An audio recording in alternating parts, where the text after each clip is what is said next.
Hi everyone, how are you doing? Thanks for clicking on my video. Um, I don't really know where to start. I'm an ex-Jehovah's Witness. I am faded from the religion. I was brought up in the religion all my life. I was 1 years of age when my parents became Jehovah's Witnesses, and I was brought in obviously then. Um, I suppose I was brought up in quite a strict Jehovah's Witness family. They were, it was regular meeting attendance on a Tuesday and a Thursday and a Sunday, and field service, and being no part of the world, and no bad associations or anything inside the Kingdom Hall with people that might, you know, be a little bit closer to the edge. So I suppose by times they were, very self-righteous, very active in the Kingdom Hall. Practically, my dad would have been an elder most of the time I was growing up. Um, Obviously, the same with most elders, loads of trouble in congregations and stuff like that. So he would have, come home from elders meetings fed up and stuff like that, and my childhood was like my parents weren't deliberately bad parents. They really did try their best, but at the same time, because of who they are as people, and because of the religion, I feel that they made loads of really bad choices in life, including, which is theirs to make, but it did have a knock-on effect on me, especially when it comes to jobs and not taking jobs that would have conflicted with meetings or upset people in the hall and stuff like that. There was a lot of stuff like that. Um, so I'm going to tell my story just a little bit briefly at the start, but the point of my channel isn't really to bash the witnesses. There's loads of stuff out there on that. I've watched loads of John Cedars and stuff like that, and Kim and Mikey, and they're all very good channels. There's loads of good information out there. Dubtown, you name it. Can't watch that without bursting myself laughing. So I really enjoyed that. But just, I suppose, my own life, and then I'll get to the whole point of what I want my series of videos to be. And I suppose what I want it to be is me, working out in my own head, really, the big questions. Where do you go to after the religion, after religion in general? Where do you go for, not necessarily for the answers, but maybe the okay in, the absence of answers. So anyway, so I grew up, and they always, like in a typical witness house, if you don't know, always putting stuff down to God. The car is a great car because of God picked that out for us. So the house, we only got this house because God earmarked it for us. And the rest of my family all kind of loved that sort of thing, but it never really sort of sat right with me. It always seemed a bit odd. And the same way, I remember when I was 10 or 11, and there was a passage of scripture in the meeting that we were preparing, and it was a scripture in Isaiah, and it was just some, sort of general waffle about, what was going to happen in the future. And I remember turning to my dad and saying to him, why is that talking about the future? Why is it just not talking about, what that king was saying at the time? Why are we putting a further meaning on it? Why are we putting a futuristic meaning on it? And he had no answer.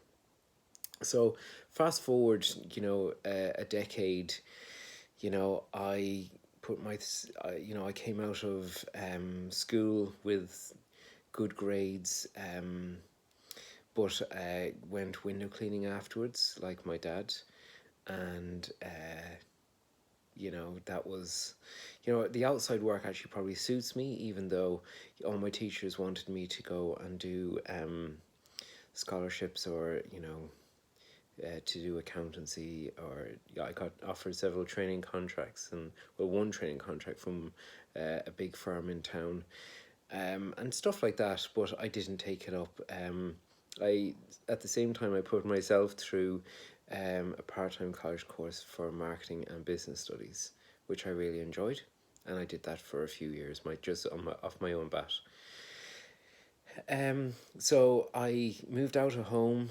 That didn't go very well, again, because my parents being so controlling and stuff like that. I didn't go down very well, because I was moving in with somebody that was deemed to be bad association.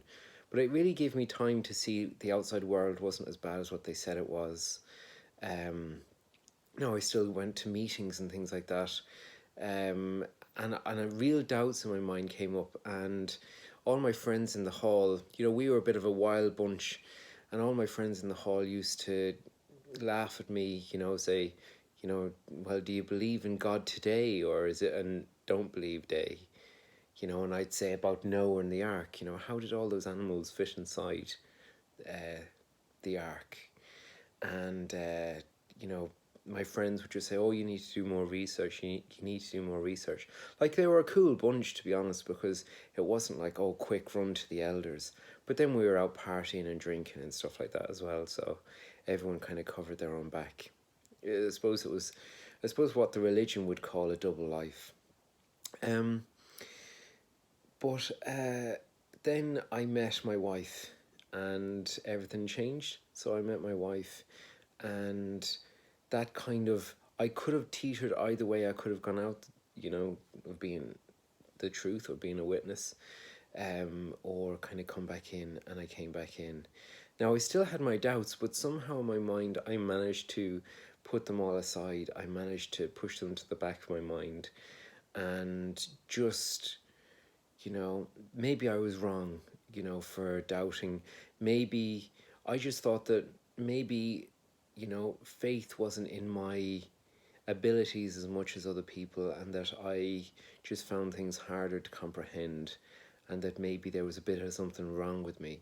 So my wife would be, I suppose, relatively sort of strict witness, and she is to this day, not, she wouldn't be, there wouldn't be any missing meetings or anything like that, or stuff like that. So I progressed then in the organisation, as you do, and ministerial servant, followed by being an elder, secretary in the congregation, and things like that. And again, I don't want to go into it, and I don't want to go into, there were so many problems of other people in the hall. And with the elders book, now fortunately I didn't see any child abuse or anything like that, or any cases of anything like that whatsoever. I didn't know there was necessarily a problem in the organisation at the time with child abuse or anything like that, or their policies. But I just saw behind, the very nice facade. I looked inside, and I got to see how it works from the back. Arguments in elders meetings, and the book telling you what to do, and it just all came to me that I just didn't want that for my life, and I didn't like it. I didn't like it one bit. I didn't like giving talks. I didn't like people coming with their problems, and I got really anxious as a person, and I got really frustrated in life, and it was the time of the recession, so my business was going badly as well, and everything was kind of coming to a head, and I was just feeling really, really bad in myself. I had a couple of girls at this time, my two kids, which are my everything. They're absolutely amazing. They're wild, they're crazy, but they're absolutely amazing. So that's what happened. So I came off of being an elder, to everyone's surprise, and I never answered again at a meeting, not even to read a scripture. And I didn't wear a suit jacket, and just kind of just completely I had huge problems with religion. I had huge problems with what I've seen, and I saw behind the curtain, and it just didn't sit right. Everything seemed wrong. It didn't, nothing sat right.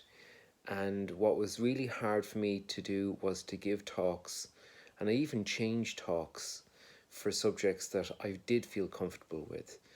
Something that somebody of any Christian denomination could give a talk on, and nothing related to the doctrine of the Jehovah's Witnesses.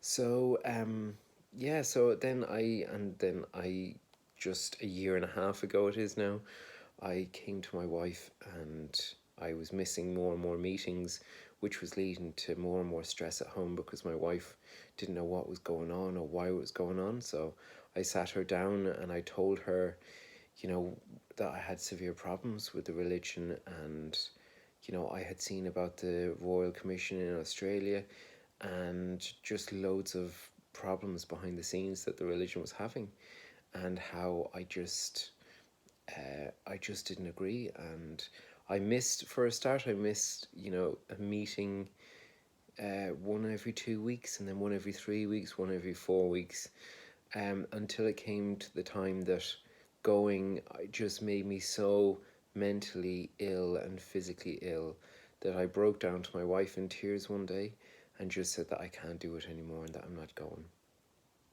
Of course, the flurry of elder friends came, asking what was wrong, is there anything they could do to help? And, I told them from all the things I had problems with, from disfellowshipping and stuff like that. I told my dad all that sort of stuff, all the problems I had, and no one had an answer to come to. No one could really give any advice. All they could come back with is scripture and pray more and that sort of thing. And at that time, I was still a theist. I was still believed in Jehovah, and I still, even though I still had problems on that front, and I had problems with the Bible, I still kept on going. So after that, it was a really difficult year, to be honest. Like myself and my wife, my wife has been amazing, and you know, I have my life, and she has her life, and I don't interfere with her doing things in the religion, and she doesn't really interfere with, me and new hobbies and stuff like that. She doesn't put any pressure on me about the religion or anything like that anymore.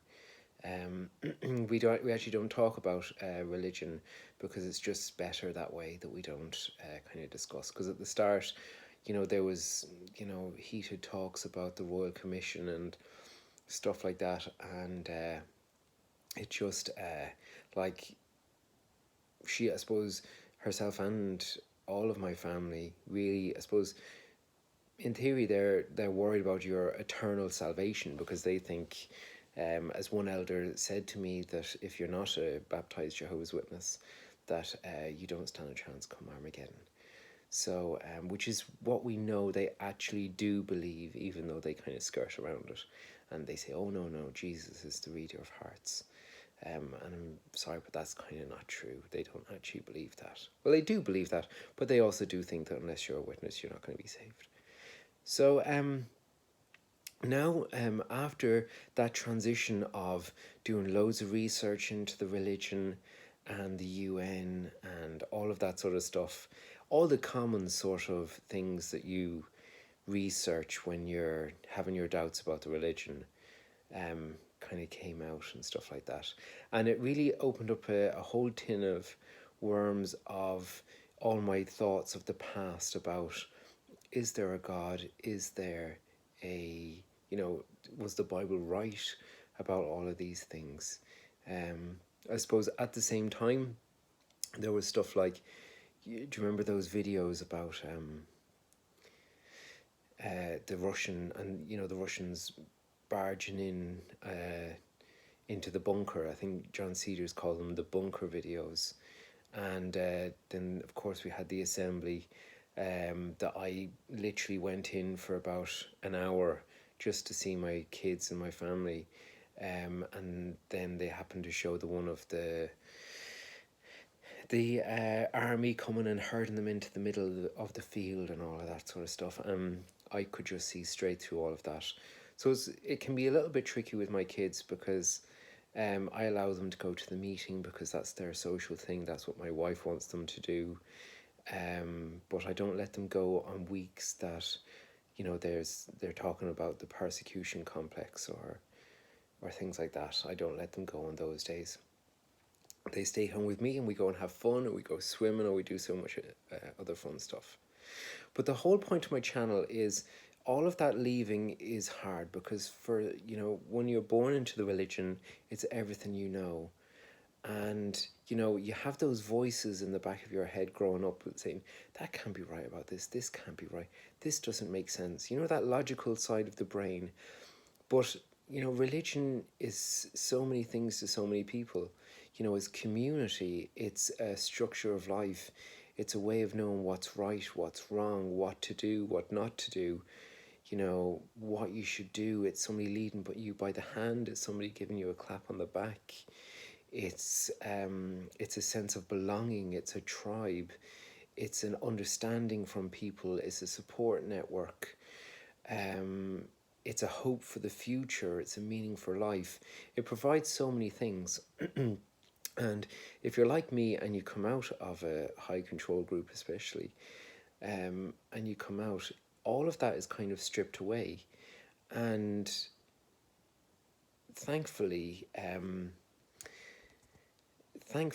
I have a lot of things going for me, that I'm still quite young, even though I don't look it. I'm still quite young. My business, I really got business focused over the last 5 or 6 years. And again, that was always not against the wishes of my wife, but she'd never really liked it because it wasn't the right Jehovah's Witness thing to do. But thankfully, I've built my business up to be a really good business. So I have that going for me. And I have my family. So between those few things and different hobbies and stuff that I have, I'm really enjoying life. But the amount of deprogramming that it takes to come out of the witnesses is massive, because you've got so many judgments on things coming out that was formed by the religion, and religion in general, and the Bible in general. And again, please don't comment at the bottom of it.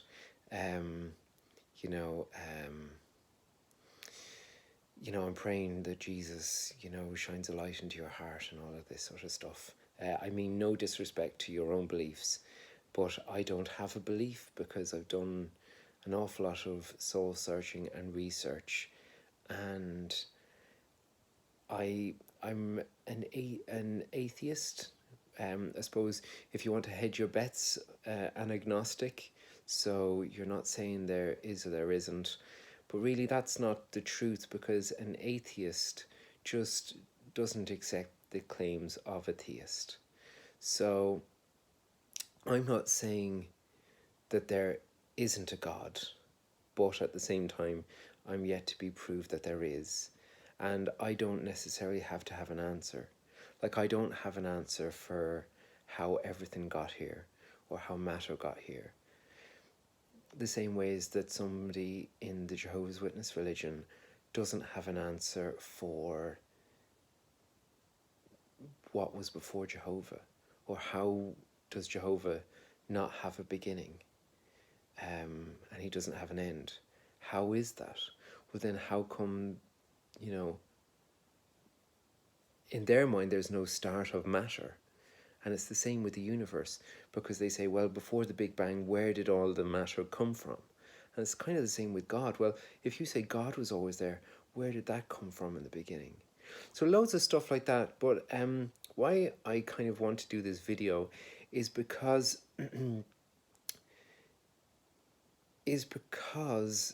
I'm still very confused, and some days I'm very bewildered. And I suppose this is nearly like a bit of a diary journal,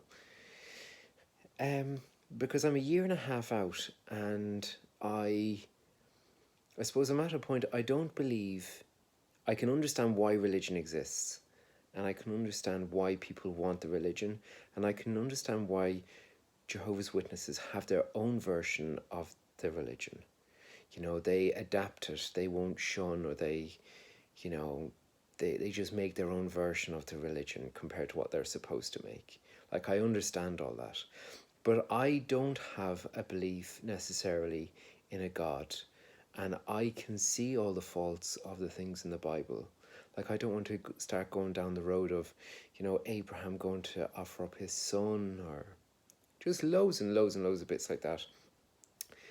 But that I have a problem with. So as it stands, I don't believe that there's anything out there. Now I don't know if there's not, but I've not been proved. It's not been proved to me so far that there has. But then it comes down to the bigger questions in life, and I don't know. Do normal people, go around asking the big questions in life, or are they just in the mundanity of life that they don't ask the big questions and they just get on with it because the big questions are never, they're not forced on their face every day of the week like it was for us. The big questions of, what is the purpose of life? What's the meaning of life? Like,